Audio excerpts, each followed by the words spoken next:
Hello అండి, అందరికీ స్వాగతం. ఈరోజు వీడియోలో ఫామ్లో చేసిన కొన్ని కొత్త పనుల గురించి. ఏంటంటే ఇక్కడ ఒక బిట్ లాగా ఉంది, దాన్ని కొంచెం దున్నించి పచ్చిమిర్చి మొక్కలు పెట్టాలని చూస్తున్నాను. అంటే టమోటాలు ఒక బిట్లో పెట్టున్నాను, ఇది పచ్చిమిర్చి కోసం అనేసి టమోటాలు అవి ఇంకా వేరే మొక్కలు ఏవి పెట్టకుండా ఆ బిట్ వరకు వదిలేస్తున్నాము. ఈ బస్తాలు కోకోపీట్ అండి, కోకోపీట్ కొనుక్కొని వచ్చాను. అంటే నర్సరీకి వెళ్ళాను. నర్సరీలో కొన్ని కావాల్సిన మొక్కలు కొన్ని ఉన్నాయి. అంటే నా దగ్గర అంటే నా ఫామ్లో లేని మొక్కల్ని కొన్ని కొనడానికి వెళ్ళాను. అవి స్టార్ ఫ్రూట్ ఒకటి, రామాఫలం, ఇంకా తెల్ల నేరేడు, ఇట్లా కొన్ని రకాలు రేర్ వెరైటీస్. అంటే ఇప్పుడు అందరికీ దొరికేస్తున్నాయి కాబట్టి అది వాటిని రేర్ వెరైటీస్ అనకూడదేమో. స్టార్ ఫ్రూట్ నేను ఇంతకుముందు వేశాను కానీ అది ఎందుకో బాగా రావట్లేదు, అందుకని మళ్ళీ ఇంకోటి కొనుక్కొని వచ్చాను. ఇప్పుడు చూస్తున్నారు కదా, దీన్ని ఇంత జాగ్రత్తగా పెంచామోనండి. 2 ఉన్నాయి, ఫస్ట్ 4 ఉన్నాయి, 2 చనిపోయినాయి, ఇంకా 2 ఉన్నాయి. మొన్న రీసెంట్గా బర్డ్ ఫ్లూ మరి ఏంటో నాకు తెలియదు కానీ ఫేస్ అంతా స్వెల్లింగ్ వచ్చేసి నెక్ అవి పక్కకు తిరిగిపోయి అట్లా కొంచెం ఇబ్బంది పడి చనిపోయిందండి 2 బాతులు. ఒకే రోజులో 2 చనిపోయినాయి. ఇది లాస్ట్ క్లిప్ ఆ బాతులతో. ఇదండి, ఇక్కడేమో స్టార్ ఫ్రూట్ వేయిస్తున్నాను.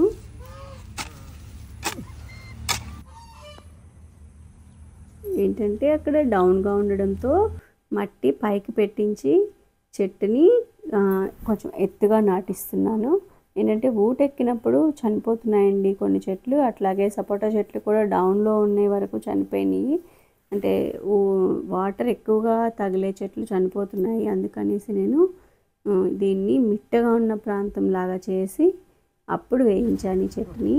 ఇంతకుముందు చాలా వీడియోస్లో చెప్పున్నాను, నల్లరేగడి మట్టి అవ్వడంతో చాలా గట్టిగా ఉండడం వల్ల కొన్ని చెట్లు ఇబ్బంది పడుతున్నాయి.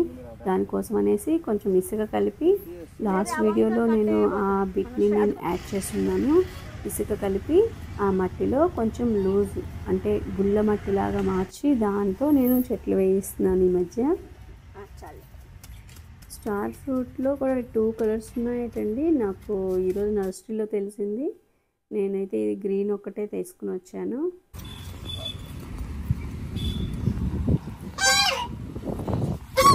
ఏమి వెళ్ళిపోవాలి, అప్పుడే వస్తా ఉండండి.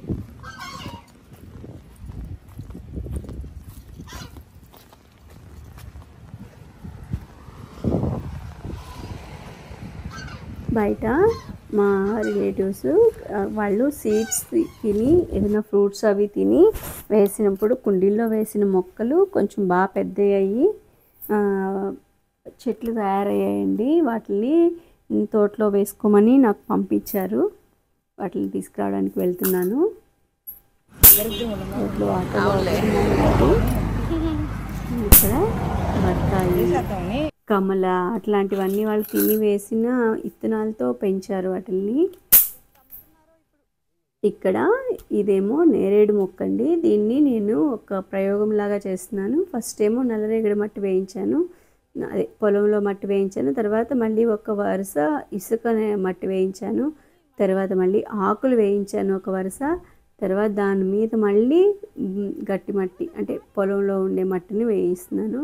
చూడాలి, ఈ ప్లాంట్ కానీ బాగా వస్తే ఇంకటి నుంచి నెక్స్ట్ టైం వేసేయన్నీ ఇదే ఫాలో అవ్వచ్చు. ఇది రామాఫలం అండి, అంటే సీతాఫలం నేను ఆల్రెడీ వేస్తున్నాను, రామాఫలం కూడా వేసాను కానీ రాలేదు. ఇది మళ్ళీ తీసుకుని వచ్చాను. ఇది ఒకేసారి నేను 4 ఫీట్ అట్లా ఉంది ఈ మొక్క, పెద్ద మొక్కనే కొనుక్కొచ్చేసాను. ఇవి కాయలు కాసి అప్పటిదాకా కాదు కానీ లేట్ అయినా పర్వాలేదు. ఈ ఆకులతో కషాయం తాగితే మాత్రం ఈ క్యాన్సర్స్ అవి ఇవి రావు అనేసి నేను ఈ మధ్య చాలా వీడియోస్లో చూశాను. దానికోసం అనేసి మెయిన్గా ఆకుల కషాయం కోసం ఈ చెట్టును కొనుక్కొచ్చాను. చూసారా ఎంత హైట్ ఉందో, నాకు తెలిసి 5 ఫీట్ పైనే ఉన్నట్టుంది. ఇదండి, పైన మళ్ళీ ఇసుక మట్టి వేస్తున్నాం. ఇదేమో నేరేడు, తెల్ల నేరేడు అండి. ఇదండి, దానికి ఫ్లవరింగ్ కూడా వచ్చింది. ఎప్పుడైనా మీరు పెద్ద ప్యాకెట్స్ చెట్లు తెచ్చుకున్నప్పుడు ఒక టిప్ ఏంటంటే ఆ ప్యాకెట్ని ఒక్క దగ్గర కట్ చేసి చెట్టుని తీయడానికి ట్రై చేయకండి. 4 దగ్గరలా 4 వైపులా 4 దగ్గరలో కట్ చేసేసేయండి. ప్యాకెట్ వేస్ట్ అయిపోయినా పర్వాలేదు కానీ చెట్టు పాడవకూడదు కదా, మన మెయిన్ కాన్సెప్ట్ అదే.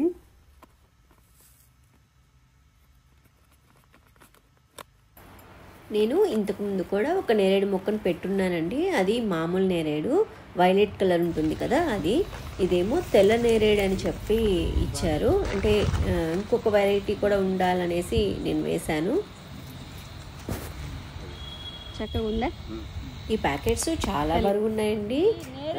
కనీసం ఒక 15 kgs 20 kgs దాకా ఉన్నట్టుంది. ఈ మొక్కలు పెద్ద పెద్ద ప్యాకెట్స్ తెచ్చి పెడుతూ ఉన్నాను, కానీ కొన్ని మొక్కలు అంత సర్వైవ్ అవ్వలేకపోతున్నాయి, మరి ఎందుకనో తెలియదు. కానీ చనిపోయిన ప్లాంట్ ఏదైతే ఉందో దాన్ని మళ్ళీ నేను రీప్లేస్ చేస్తూ ఉండడం వలన నా ఫామ్లో 1 ఎకరంలోనే ఇన్ని మొక్కల్ని నేను పెంచగలిగాను.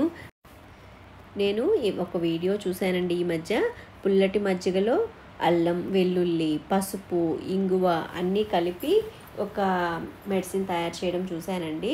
దాన్ని అగ్నాస్త్రం అనే అంటారు. అగ్నాస్త్రం అయితే మనకి ఆవు పంచితం కావాలి కదా. నేనేమో ఇవి మజ్జిగలో కలపడం చూశాను ఒక వీడియోలో. ఇదండి అల్లం పేస్ట్ని వేసేసుకొని దాంట్లో పసుపు ఇంకా ఇంగువని కలుపుతున్నాను. దీన్ని నేను రెడీ చేసేసి ఒక 1 వీక్ దాకా దాన్ని ఫర్మెంట్ చేసి తోట దగ్గరికి పంపిస్తాను. తోట దగ్గర తను మా పొలం పని అంతా చూసుకునే అతను దాన్ని డైల్యూట్ చేసి ఒక 20 లీటర్స్ క్యాన్ ఉంటుంది కదండి స్ప్రేయర్, ఆ స్ప్రేయర్లో ఒక చిన్న కప్పుడు ఈ మజ్జిగను వేసేసి స్ప్రే చేయించేద్దాం అనుకుంటున్నాను. మరి రిజల్ట్ ఎలా ఉంటుందో చూడాలి. ఇప్పుడు ఈ అల్లం పేస్ట్ని, అంటే అల్లం, పసుపు అన్నీ కలిపిన పేస్ట్ని, అల్లం, వెల్లుల్లి, పసుపు ఆ 3 మిక్సీ వేశాను. ఈ మజ్జిగలో దాన్ని కలిపేస్తున్నాను. ఇది గేదె పాలు మజ్జిగేనండి, ఆవు పాలు ఏం కాదు. మీగడ తీయకుండా పెరుగు అన్నమాట. ఇట్లా నేను 1 లీటర్ బాటిల్స్లో పోసేసి ప్రిజర్వ్ చేసి దాన్ని ఒక 4-5 డేస్ నేను ఫర్మెంట్ చేసేసి తోట దగ్గరికి పంపిస్తాను. ఇలా తయారు చేసిన ఈ మజ్జిగ ద్రావణం అన్నిటికీ ఉపయోగపడుతుందండి. అంటే జామ చెట్లు, సపోటా చెట్లు, టమోటా చెట్లు, పచ్చిమిర్చి, అరటి ఒకటి కాదు అన్నిటికీ యూజ్ అవుతుంది. ఇక ఇదేమో పచ్చిమిర్చి, అల్లం, వెల్లుల్లి, పసుపు వేసిన అగ్నాస్త్రం అన్నమాట. దీంట్లో ఆవు మూత్రం ఒకటే కలపాలి. నేను ఇంతకుముందు లాస్ట్ వీడియోలో, అంటే లాస్ట్ ఫామ్ వీడియోలో, అంటే దీనికి ముందు, అంటే మధ్య మధ్యలో ఏదైనా వంటలు వీడియోలు ఉన్నా దానికి ముందున్న ఫామ్ వీడియోలో నేను టమోటా మొక్కలని నా ప్లాంటేషన్ చేసినవి చూపించాను. మనం ఏమి పెస్టిసైడ్స్ యూజ్ చేయట్లేదు అనడానికి ఇది ఒక నిదర్శనం అండి. ఎక్కువగా పురుగులు రావడం, అంటే పచ్చ పురుగులు కానీ అవి కానీ, ఈ సీతాకోచిలుకలు ఎక్కువగా ఉండడం, ఇవన్నీ మనం పెస్టిసైడ్స్ యూజ్ చేయట్లేదు అనే దానికి ఉదాహరణలు అన్నమాట. ఇదండి 20 లీటర్స్ క్యాన్ నిండా వాటర్ తీసుకుని ఈ బాటిల్తో 1/2 లీటరు, అంటే అది లీటర్ బాటిల్ కదా, అది 4 ట్యాంకులకి వస్తుందన్నమాట. 1/2 లీటర్ వరకు ఈ మజ్జిగ ద్రావణాన్ని నేను ట్యాంకీలో కలిపిస్తున్నాను. మీరు నెట్ వస్తుందండి, దాంతో వడకట్టి మాత్రమే పోసుకోండి. ఇప్పుడు మీరు ఈ ద్రావణాన్ని మీరు ఏ చెట్లకైనా స్ప్రే చేసుకోవచ్చు. కూరగాయ మొక్కలు కానీ, టమోటా మొక్కలు కానీ, పండ్ల మొక్కలు కానీ అన్నిటికీ. ఇదేమో గుమ్మడి పాదండి, లైట్గా పురుగు పడింది, అందుకని ఈ చెట్టుకు కూడా కొట్టేయమని చెప్పాను. ఇదేమో మీరు స్టార్టింగ్లో చూశారు కదా, ఒక బిట్ని దున్నిపిస్తూ ఉన్నాను.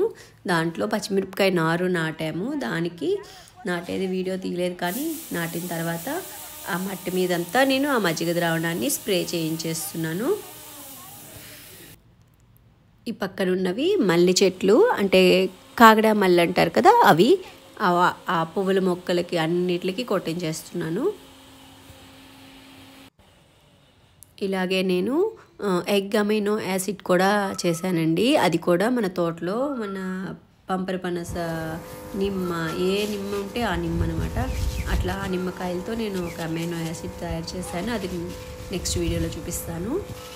ఇలా దాసాని మొక్కలు అన్నిటికీ కొట్టేస్తున్నాం. ఇదేమో ప్రీవియస్ వీడియోస్లో మీరు గమనించుంటే అల్లం నాటామండి. ఇక్కడ ఇంకా మొలకలు రాలేదు, 30 days పడుతుందని చెప్పారు ఈ అల్లం రావడానికి, మొక్కలు రావడానికి. ఫుల్గా మనం బోదులంతా తడిపేసినప్పుడు ఆ బోదుల మీద ఉండే ఆ సన్న పురుగు లాంటివి అవన్నీ పోతాయి. ఇదండి ఇవేమో చామంతి మొక్కలు. మామిడి చెట్లు కూడా కొట్టించేసానండి. పూత అది రాలిపోకుండా ఉంటుందని నేను కొన్ని వీడియోస్లో చూశాను. ప్రస్తుతానికైతే ఈ చామంతి మొక్కలు బాగానే ఉన్నాయండి. ఒక 2 వీడియోస్ బ్యాక్ నేను ఈ చామంతి మొక్కల్ని ఎలా ప్లాంటేషన్ చేశాను, ఒక వరుస మట్టి, ఒక వరుస ఆకులు, ఒక వరుస ఎరువు, అట్లా లేయర్స్గా వేసుకుంటూ ఈ చామంతి మొక్కలు ప్లాంటేషన్ చేయించానండి. ఇదండి ఒక వీడియోలో నేను కోడి పిల్లలు కొన్నానని ఒక వీడియో పెట్టాను కదా, ఆ కోడి పిల్లలు ఇవి బాగున్నాయండి. బాగా తిరుగుతూ అవన్నీ పురుగుల్ని వాటిని ఏరుకొని తింటూ బాగున్నాయి. బొంత కోడి పిల్లలండి ఇవి. ఇప్పుడు మీరు చూస్తున్నది పసుపు మొక్కలండి. పసుపు మొక్కలకు కూడా నేను ఈ ద్రావణాన్ని స్ప్రే చేయించేస్తున్నాను. ఓకే అండి, ఈ వీడియోని ఇక్కడితో ఆపేస్తున్నాను. నెక్స్ట్ వీడియోలో మళ్ళీ కలుసుకుంటాను. Thank you for watching.